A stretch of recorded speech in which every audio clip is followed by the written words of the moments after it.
Now this is a relatively interesting question, and one I never thought about until just recently.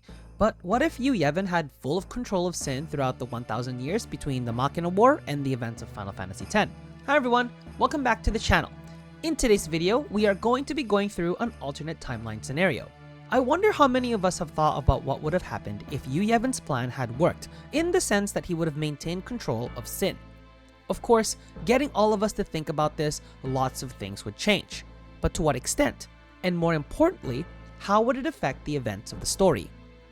We know that in the events of Final Fantasy X, Yu Yevon lost control of Sin because of its power and was eventually reduced to a mere parasite, only surviving to summon. It had lost all of its humanity within Sin and only survived to summon. Sin was created with a set of tasks in its creation, to protect Yu Yevon and Dream Zanarkand, as well as destroy any civilizations that grew past a certain extent. While Sin caused a lot of destruction in a state of no consciousness, there were still ways that the people were able to manipulate it and use its habits in order to work around it. For example, the cities of Bevel and Luca were protected even though they reached a state where Sin would have attacked due to protective measures taken by the Yevon monks and the Crusaders. This time, Yu Yevon has full free will and control of Sin.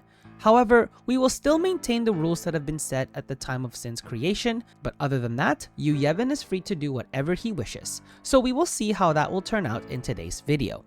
In this timeline, when Yu Yevon gets absorbed by Sin upon his creation, he retains his human form inside the body of Sin.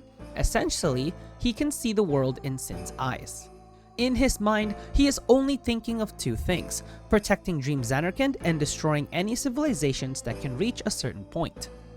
For the sake of argument of this video, he still has the remaining citizens of Zanarkand turned into faith in order to summon a dream version. And because he would not have known if his new creation was strong enough to fend off all the armies of Bevel, he would have made the primary task of Sin to protect Dream Zanarkand should anything happen to the original. This time, when Yu Yevon becomes clad in Sin, he doesn't destroy everything mindlessly, and the original Zanarkand was spared, but mostly becoming a ghost town, as its citizens would have become faith situated in Mount Gagazet, where they would still be found in this new timeline. Yu Yevon, knowing he now has full control of Sin, sets his sights on Bevel. The armies, unsure yet of the power of this new creature, press forward with their attack. Unfortunately, they do not know of its power and are utterly crushed. Frustrated at the aggressions of Bevel, Sin's first action is actually destroying the city itself.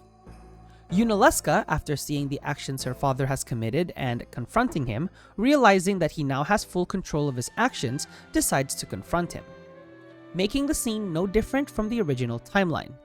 She still turns Lord Zeon into the final Aeon and destroys Sin, with the final Aeon becoming absorbed to become the new core of Sin, continuing the cycle of death. However, the survivors from Bevel would not dare to rebuild the city, as they are aware that Sin will likely return for them if they attempted to rebuild, so they hide in another city, the recently abandoned Zanarkand, and hide there. Knowing Yu Yevon originated from Zanarkand, they wouldn't be surprised if it decided to return, so they would set up underground networks, and this would be the origins of the Yevon religion. Would the Yevon religion still be created? Actually, yes. While Yu Yevon has more control of Sin, it cannot communicate directly with the humans. Thus, they would still fabricate this religion in the pretense of hope in order to place the population of Spira under their control. Unfortunately, no alternate timeline can fix the corruption of its people. I think the timeline would more or less still be the same, with the Albed still being kicked out and having to establish their home within Bikanal Island. All of the following High Summoners would continue, as there would be no personal connection between them and Yu Yevon that would have caused any major differences in the story, and people would still take measures in order to protect any growing civilizations. In fact, since Sin isn't acting purely on instinct and is controlled by Yu Yevon to some extent, not all the cities would be utterly destroyed.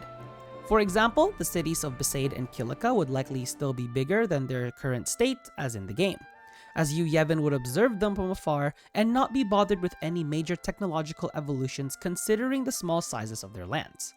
Now, Yu Yevon would set his sights towards the sea, the location of Dream Zanarkand, as well as the cities of Bevel and the original Zanarkand, as he would still hold somewhat of a grudge against its former rival, and seeing that his former hometown isn't destroyed, he is also protecting it to make sure it doesn't get attacked by enemies again, not knowing that they have actually already infiltrated it.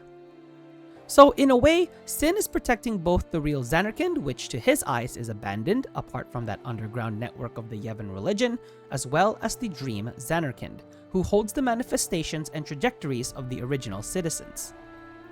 Interestingly, Sin would also have a close interest in the peak of Mount Gagazet, where the Wall of the Faith is held, making sure it is also protected and the dream summoning continued. However, I think Yunalesca would still establish her residence within Zanarkand as in the original timeline, but this time, she would be in much closer proximity with those who originated in the Yevon religion. This time, Yunalesca would have more of an influence as to how Yevon is run, as they would have more intimate knowledge of the nature of Sin, as well as the final summoning. Regardless, I don't think it would change their overall structure, nor would Yunalesca care about their corrupted affairs as long as they instill hope within the people, making them no different from the others. When we get to the events of the game, when Jet is turned into the final Aeon and is controlled by Yu Yevon, there would be an internal conflict with his Sin, as while it would still take time for Jet to be fully influenced by Sin and still retain some of his free will, he would still have to contend with the will of Yu Yevon, making it much tougher for the reluctant antagonist. Much of Final Fantasy X revolved around the relationship between Tidus and Sin, but this time Yu Yevon is also in the mix. Jet tries his hardest to guide Tidus within Sin through the journey of Spira. Of course, Yu Yevon is suspicious, but soon realizes there is a connection between the new core of Sin, as well as this young boy who Jet has transported between Dream Zanarkand to Besaid. Of course, Yu Yevon realizes that both the boy and the father are both from Dream Zanarkand, and actually has a little bit of a soft spot for both of them. So because of this, I would say most of the main storyline remains the same, with them continuing their journey similar to the original timeline, of course with some differences in the setting. Now, any events that would have happened in Bevel no longer happen, and of course events involving Maester Micah and Seymour Guado, they instead happen in different locations, such as the wedding likely happening in either Guado Salam or Luca, which also goes along with the trial of Yuna and her guardians. Now, we get to the interesting part. The party head for Zanarkand and defeat Yunalesca. They discover that the final Aeon is nothing more than a temporary summon and seek to end Sin permanently. When they exit the Zanarkand main building, Sin awaits them. Sensing that his daughter is dead, is enraged and has fully taken control of Sin, taking out Jet's consciousness in the process, and the late game sees Sin become much more confronting with the party and Yu Yevon losing control. But he knows he cannot unleash his full power because that does risk him destroying both Zanarkand he worked hard for the last 1,000 years to protect. However, despite everything, the party still attacks Sin, infiltrate it, and destroy his influence in all of Yuna's Aeons. Now it's just a party versus Yu Yevon. I think this final battle will be interesting because instead of fighting a parasite, they are fighting the human form of Yu Yevon, who proves to be a much more powerful final boss. Even more powerful than Sin, considering he was the original creator of the creature. The party still wins and manages to destroy Sin forever, beginning the eternal calm. Yu Yevon dies and is sent to the far plane. Jet and Tidus reunite and also depart because of their connection to the faith, ending the story of Final Fantasy X. I think the story still would have turned out great, with the main differences being that the connection between Tidus and Sin would not be as close considering the control from Yu Yevon himself. The underground network of the Yevon religion in Zanarkand, as well as their main base of operations being Luca, especially after Bevel was destroyed, and attempts to rebuild it would not be remade due to Sin's return, but I think it was still good. That is, until the rise of a new power from the depths of a destroyed city. And I'm going to end this story with a cliffhanger because I will continue it on the next video that I have in mind, which I have been holding off for a while because the scale of such a concept. It's actually not a continuation of the story, but I can probably make one if you really wanted me to.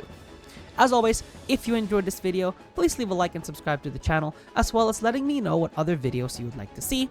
Other than that, this is Enzo signing out, and that, as they say, is that.